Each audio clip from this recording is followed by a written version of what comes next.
So it's amazing to think of how many trends in music have come and gone.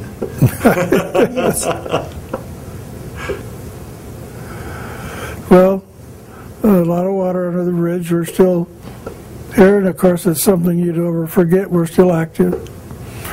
But we do spend the winter in Texas, and I'm sorry, I don't think I'm going to be able to play this year, so.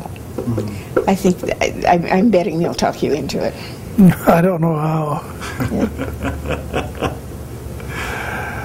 You weren't going to play, he wasn't going to play last year, didn't even take his horn down with him, and they talked him into it, so he had to send for his horn.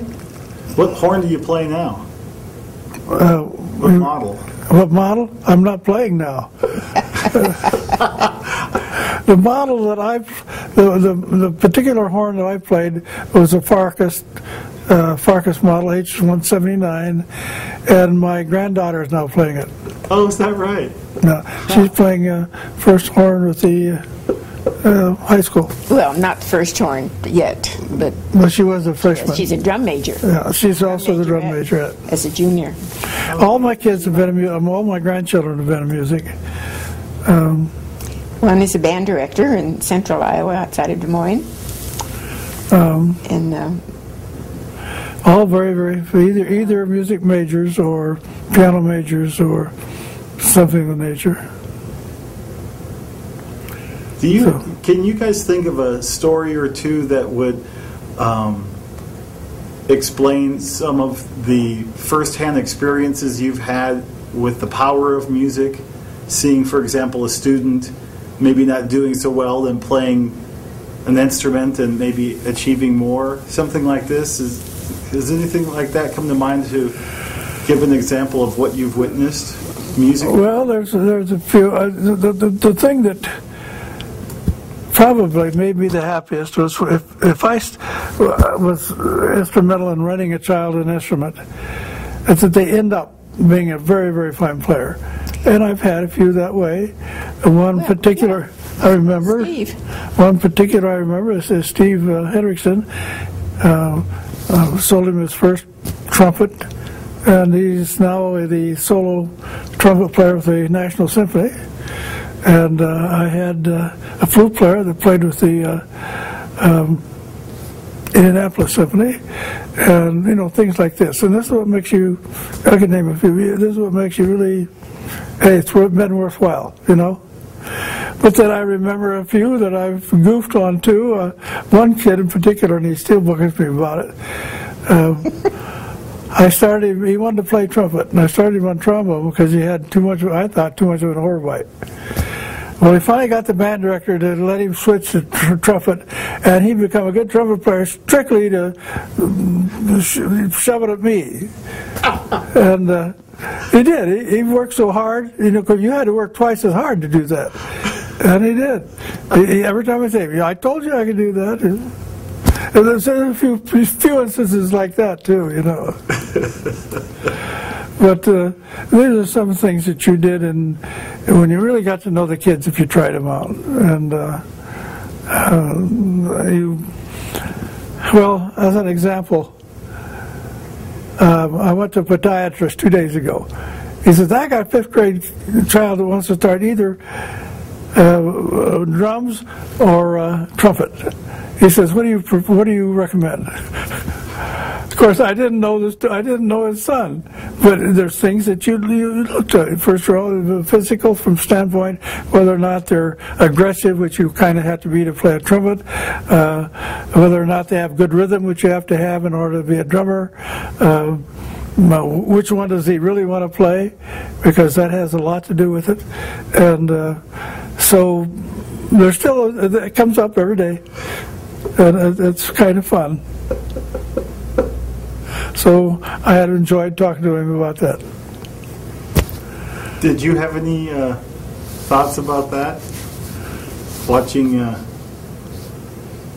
music change people and so on?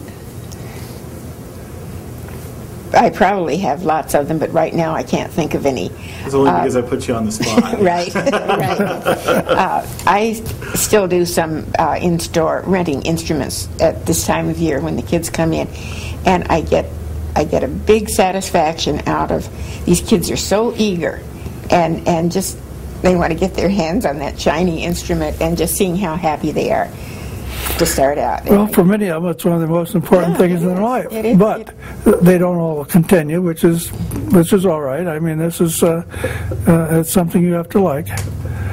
But it is very satisfying to see somebody that really accomplished something with it, whether it's vocal or instrumental, or I mean, music is music. That's something you never forget. And to see these kids come in. Right.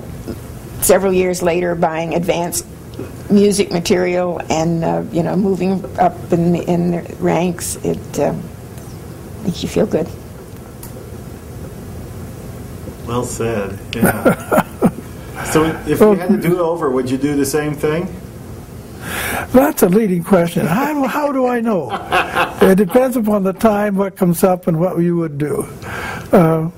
I can't say I regret it from that standpoint. So I guess that answers it. Yeah. But, that's a pretty good statement. Being in something as long as you have and having no regrets, that's pretty good. Well, seems like a good. We made a lot of mistakes. Oh, we all do that. Hindsight, Probably made a lot of good friends too. If we knew then what we know now, etc. Right. But yeah, the friends we've made and the contacts and the. So I think it's been a fulfilling life. It has. I hope it's not over. Yeah. I'll knock on wood again.